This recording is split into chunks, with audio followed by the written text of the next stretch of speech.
Maître, la question, qu'est-ce qu'il faut ne pas faire ou faire lors d'une succession ou même avant la succession?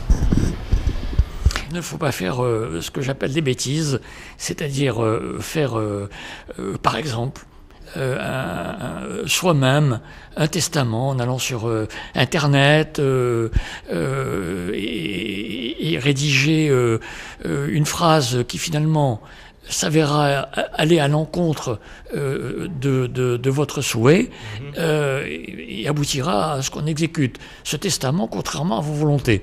Donc il faut aller voir un notaire qui vous expliquera, qui vous donnera un modèle, qui vous conseillera et il faut surtout que ce testament que vous aurez fait, que vous aurez rédigé avec le concours de ce notaire, eh bien, soit conservé par lui et inscrit dans ce qu'on appelle le fichier central des dispositions de dernière volonté.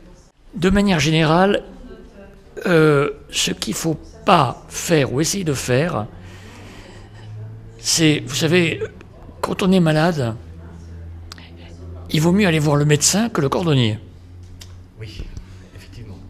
Voilà. Et bien là, c'est un peu la même chose.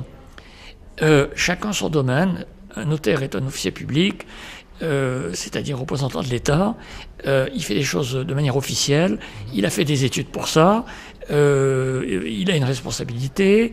Voilà. Donc, il faut éviter que ce soit pour ce qu'on appelle un compromis de vente, pour un PACS, pour un testament, pour différentes choses de ce genre-là, où on pense que parce qu'il n'est pas obligatoire pour que ça soit valable d'aller chez un notaire, et en plus aller chez un notaire, dans l'esprit de beaucoup de gens, ça coûte très cher, donc on veut l'éviter, et bien au résultat, le perdant, ça va être vous, si vous faites comme ça.